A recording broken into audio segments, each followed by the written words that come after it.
Hello friends, कैसे हैं आप सब। I hope all you are fine. तो पिछले तीनों वीडियो में हमने क्या किया था, C S R NET 2021 June वाले के जो इस बार 2022 में हुआ उसके कुछ क्वेश्चन सोल्व किए थे। ठीक है, बी पार्ट के। इस वीडियो में भी हम बी पार्ट के कुछ क्वेश्चन और सोल्व करेंगे।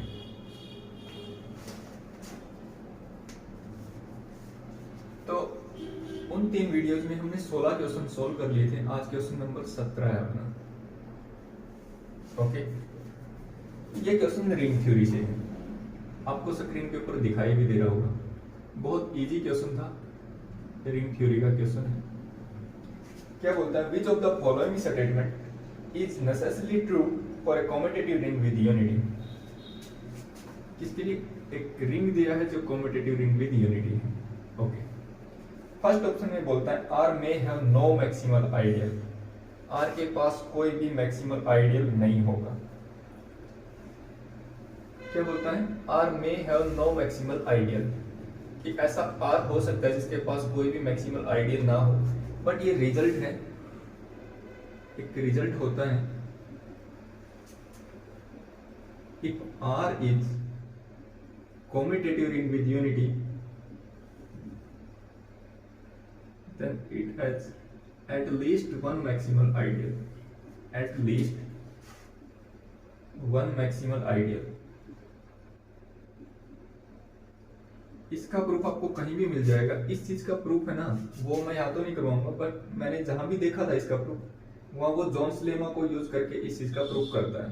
ठीक है, तो जो फर्स्ट स्टेटमेंट है वो गलत है कि अगर R commutative ring with unity होगा तो उसके पास मैक्सिमल आइडियल पक्का मिलेगा। ठीक है, ये बोलता है नहीं मिलेगा, तो ए ऑप्शन गलत हो गया। अब बी ऑप्शन बोलता है R can have exactly two maximal ideal. R के पास दो मैक्सिमल आइडियल हो सकते हैं, ऐसा कॉम्पिटिटिव रिंग विद यूनिटी मिल जाएगा। बिल्कुल मिल जाएगा। अब Z6 देख लो, Z6 क्या है, एक कॉम्पिटिटिव रिंग विद यूनिटी है और इसके पास सिर्फ दो ही मैक्सिमल आइडियल है। कौन कौन से हैं, एक तो 0, 3 ले लो, ये मैक्सिमल आइडियल है Z6 का, और एक ये ले लो 0, 2 और 4, ये दोनों के दोनों मैक्सिमल आइडियल है और इसके पास सिर्फ दो ही मैक्सिमल आइडियल है। तो इस टाइप का कॉम्पिटिटिव रिंग विद यूनिटी हो सकता है, तो बी ऑप्शन हमारा सही हो गया। अब थर्ड ऑप्शन में बोलता है R can have one or more maximal ideal but no prime ideal. देखो, ये भी एक रिजल्ट है। रिजल्ट क्या कहता है, if R is commutative ring with unity, then every maximal ideal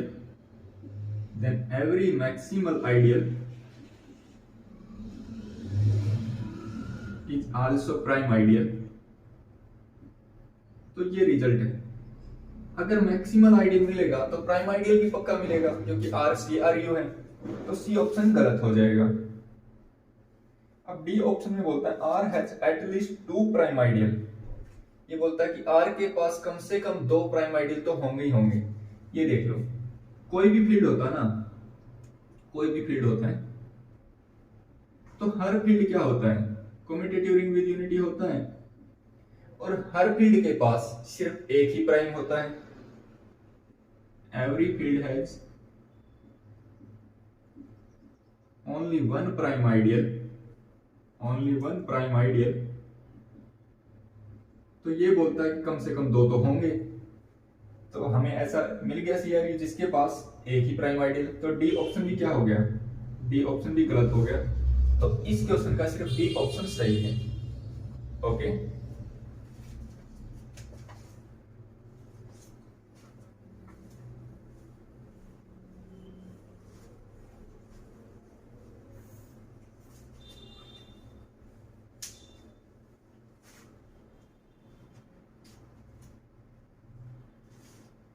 question number 18 देखते हैं। ये ऐसा नहीं कि 18 नंबर क्वेश्चन पेपर में 18 था, ये जिस सीरीज में मैंने इनको अरेंज किया है उसमें मैंने इसको 18 नंबर पर लिखा है। ये क्वेश्चन लीनियर अलजेब्रा से था। ओके, आपको स्क्रीन पर क्वेश्चन दिखाई दे रहा होगा। ये पूछता है let n greater than 1 be a fixed natural number. Okay, n greater than 1 है और n एक फिक्स नेचुरल नंबर है। ओके, आगे दिया है which of the following is an inner product space vector space on n cross n real symmetric matrices. Okay, तो बोलता है कि n क्रॉस n की जो रियल सिमेट्रिक मैट्रिसेस है, n क्रॉस n की रियल है और सिमेट्रिक मैट्रिसेस है, सिमेट्रिक मैट्रिसेस। तो पूछता है इनमें से कौन सा इनर प्रोडक्ट स्पेस होगा। तो फर्स्ट ऑप्शन में इसने ऐसा दिया है A B is equal to, ये इनर प्रोडक्ट स्पेस इस तरह डिफाइन है कि trace of A into trace of B के। ठीक है, तो इनर प्रोडक्ट स्पेस की एक चीज होती है, अगर x बराबर 0 है ना, तो ये तभी होता है if and only if x बराबर 0 हो। ठीक है, बस इसी छोटी सी चीज से हम क्वेश्चन को सॉल्व कर लेंगे।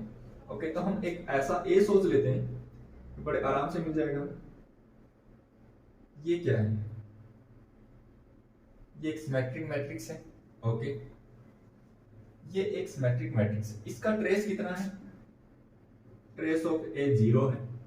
ठीक है, अगर ऐसा लेंगे हम तो ये क्या आ जाएगा, trace of A, trace of A, ये क्या आ गया, 0 आ गया। बट ए तो क्या है, बट ए तो हमारा नॉन जीरो है, तो इसका मतलब फर्स्ट ऑप्शन गलत हो गया, ये इनर प्रोडक्ट स्पेस नहीं है। जो सेकंड ऑप्शन है, इनर प्रोडक्ट स्पेस ऐसे डिफाइन किया गया कि ट्रेस ऑफ ए बी, ये इनर प्रोडक्ट स्पेस होता है। अगर आपने कुछ क्वेश्चन ट्राई किए हो, इनर प्रोडक्ट स्पेस पढ़ा हो, तो ये आपको कहीं भी मिल जाएगा, ये रिजल्ट ट्रू होता है, ये हमेशा इनर प्रोडक्ट स्पेस बनाता है सिमेट्रिक मैट्रिसेस के ऊपर। तो ये ऑप्शन सही है। अब तीसरा ऑप्शन, तीसरे ऑप्शन में इनर प्रोडक्ट इसने कुछ ऐसे डिफाइन किया है, ए बी बराबर डिटरमिनेंट ऑफ ए बी। ठीक है, ए बी का कैसे डिफाइन किया, डिटरमिनेंट ऑफ ए बी। अब ये मैट्रिक्स ले लेते हैं, 1 0 0 0,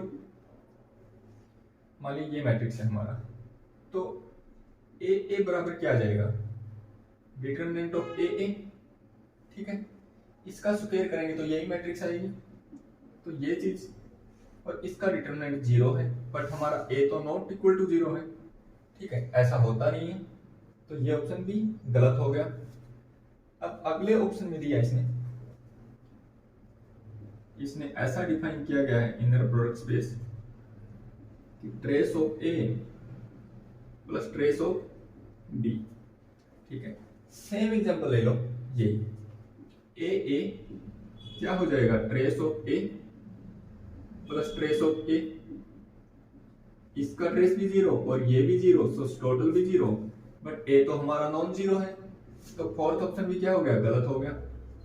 तो अगर आपको दूसरे ऑप्शन का पता भी नहीं है कि ट्रू है, तो आप बाकी तीनों को गलत प्रूव कर दो, तो भी जो ऑप्शन बच गया वो तो सही होगा। अगर वो सही नहीं हुआ तो क्वेश्चन ही गलत हो जाएगा फिर तो ठीक है, 2 ऑप्शन आ जाएगा, 1 3 और 4 गलत है। ओके,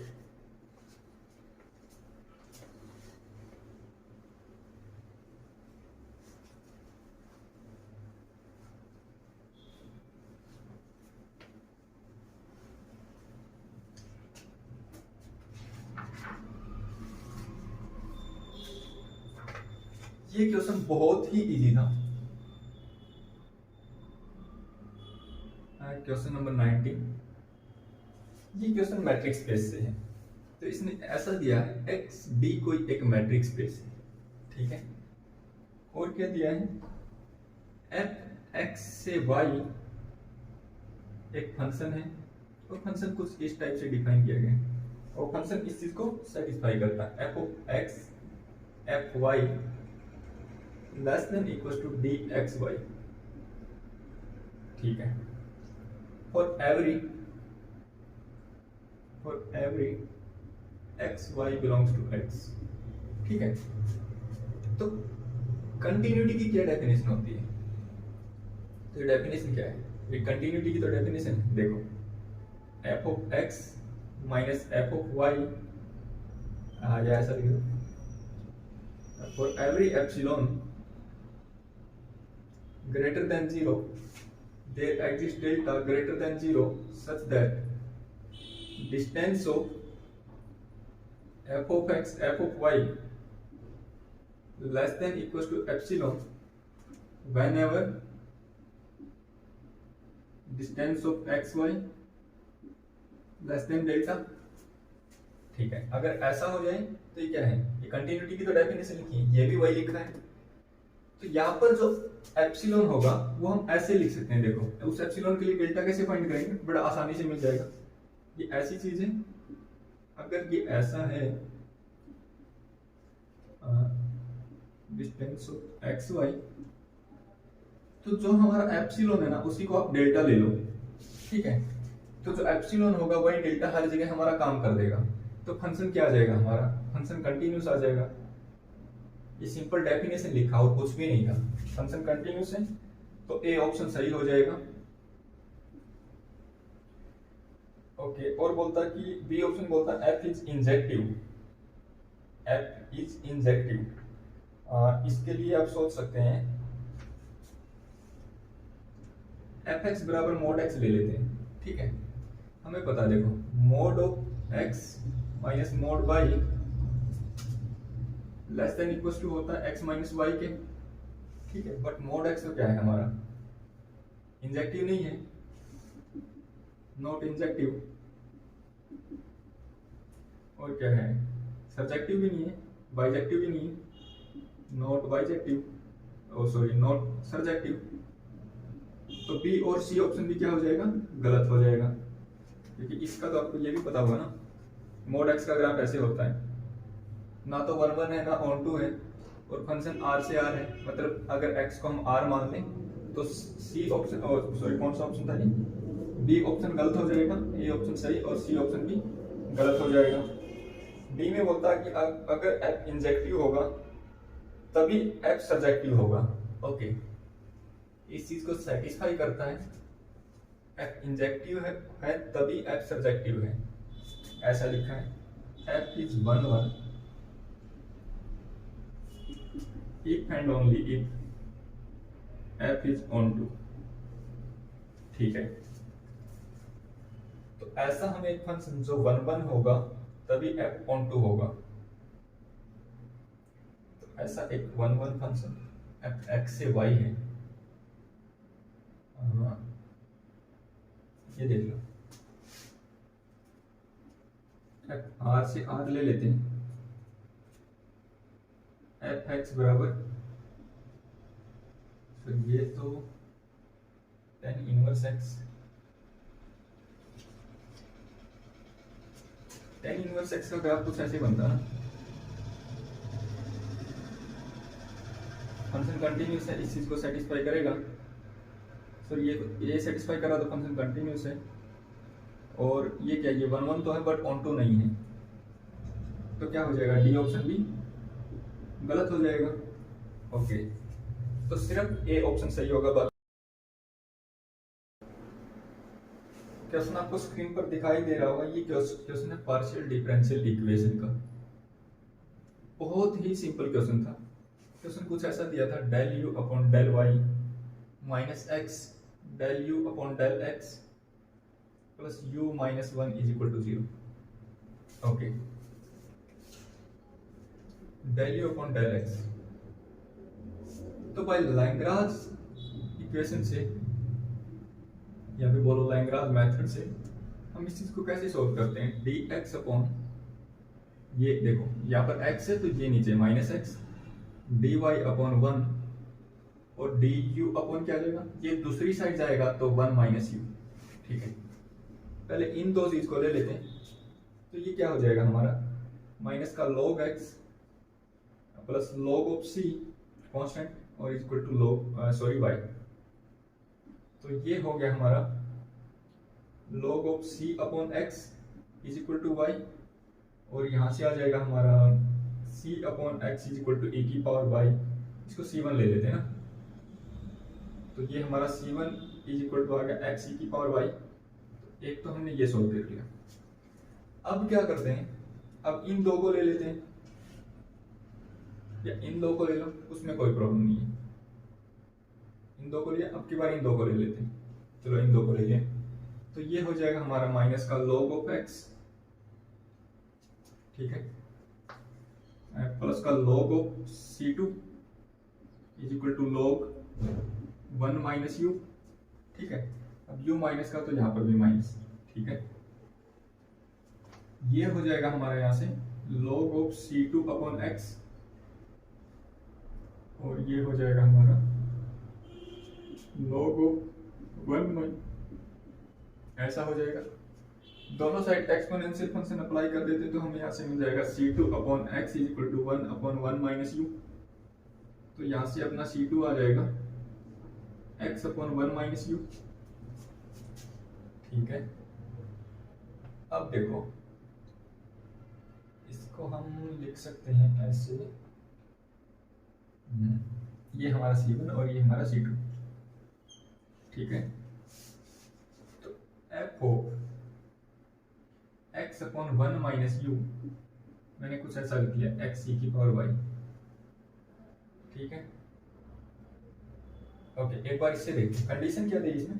इसमें कंडीशन ऐसा दिया कि ux0 बराबर है साइन x के, ux0 बराबर है साइन x के। ओके, तो इसको ऐसा नहीं, इसको ऐसा लिख लेते हैं, इसको बाहर लिख लेते हैं, इसको फंक्शन के अंदर अंदर लिख लेते हैं 1 minus u is equal to f of x ई की पावर वाई, ऐसा कर लेते हैं। अब ये कंडीशन अप्लाई करते हैं, y जब 0 है, y को 0 रखेंगे तो यहाँ पर सिर्फ अंदर x बचेगा, और ये हो जाएगा हमारा x upon 1 minus sine x, और ये हो जाएगा हमारा एफ ऑफ एक्स। ठीक है, ये हमारा एफ ऑफ एक्स हो गया, क्योंकि y की जगह 0 रखेंगे तो ये 1 बन जाएगा और सिर्फ x बचा। ठीक है, अब ये कंडीशन यहाँ पर अप्लाई करते हैं तो क्या बन जाएगा, हमारा एफ ऑफ एक्स इसके बराबर आ गया। ठीक है, अब यहाँ से क्या बोल सकते हैं इस चीज से कि x अपॉन 1 माइनस यू, ये जो जनरल फंक्शन था क्या बन जाएगा, यहाँ से इसको चेंज करेंगे तो x की जगह x e की पावर y, x e की power y upon 1 minus u, 1 minus u आ जाएगा, नहीं सॉरी 1 माइनस साइन ई की पावर, क्योंकि एफ ऑफ एक्स इसके बराबर है ना, तो एफ ऑफ एक्स ई की पावर वाई, एक्स ई की power y upon 1 minus sine, okay 1 minus sine x ई की पावर वाई, ये चीज आ गई।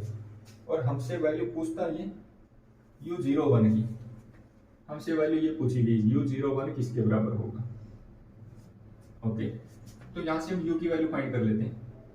यहाँ से u की वैल्यू कैसे फाइंड करेंगे, इस x को नीचे ले जाते हैं, या फिर x से x को कैंसिल कर देते हैं। x से x को हमने कैंसिल कर दिया, यहाँ पर 1 बच गया। अब उल्टा कर देंगे इसका, तो 1 माइनस यू बराबर आ जाएगा 1 माइनस साइन एक्स ई की पावर y अपॉन e की पावर y। अब u को दूसरी साइड ले जाते हैं, इसको इस साइड ले जाते हैं, तो ये बन जाएगा 1 माइनस साइन ऑफ एक्स ई की पावर y अपॉन e की power y is equal to u। ठीक है, अब x की जगह 0 और y की जगह 1 पुट करते हैं तो ये क्या बन जाएगा, देखो यहाँ पर सॉल्व करते हैं, 1 माइनस ये हमारा 1 माइनस x की जगह 0, तो साइन 0 0, तो 1 अपॉन ये तो 0 हो गया, और नीचे अपना e की पावर 1, तो e हो गया। तो हमारा आंसर आ गया u01 अपना ये आ जाएगा, और ये क्या हो गया 1 अप माइनस 1 अपॉन e। तो ये है 1 ऑप्शन में, तो ऑप्शन 1 हमारा सही हो गया। ओके, बहुत इजी क्वेश्चन था ये।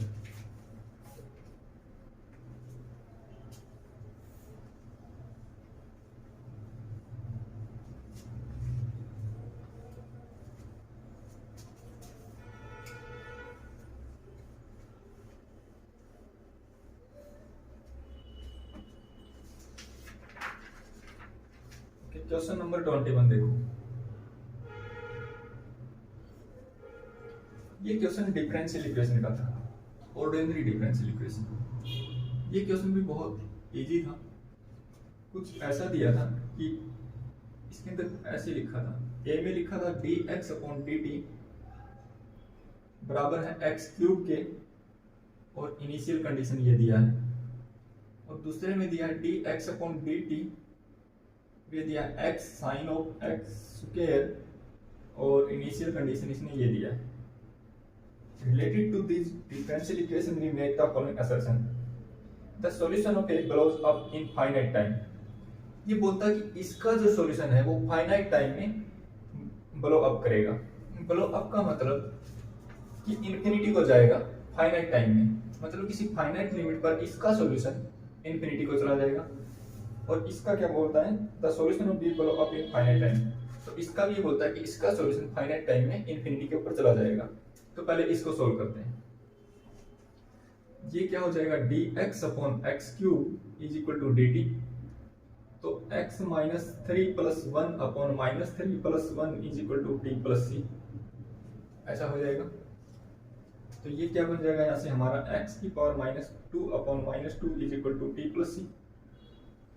ये हो जाएगा minus 1 upon 2x square is equal to t plus c। और ये हो जाएगा, इसको हम कर देते हैं एक्स स्क्वायर को यहाँ पर, इसको नीचे ले आते हैं, minus 1 upon 2t plus c। और यहाँ पर हमारा एक्स स्क्वायर, ओके, यहाँ पर हमारा एक्स स्क्वायर ऐसा है। अब यहाँ से x की वैल्यू अगर हम फाइंड करें, ये हमारा सही है, माइनस आएगा, माइनस 3 प्लस 1 माइनस 2 सही है। तो अगर हम यहाँ से x की वैल्यू फाइंड करें तो ये आ जाएगा plus minus 1 upon 2 t plus c आ जाएगा। ठीक है, इनिशियल कंडीशन रखते हैं। इनिशियल कंडीशन रखेंगे तो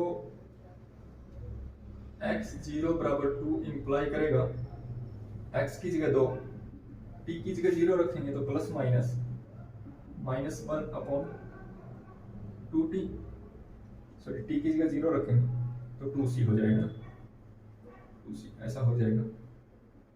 तो ये हो जाएगा हमारा दोनों साइड स्क्वायर करने के बाद ऐसा, और c की वैल्यू यहाँ से आ जाएगी हमारी माइनस 1 अपॉन 8। ओके, c की वैल्यू रख देते हैं अब, यहाँ ये इसी पर रख देते हैं। तो ये बन जाएगा हमारा plus minus 1 upon 2 t minus 1 upon 8।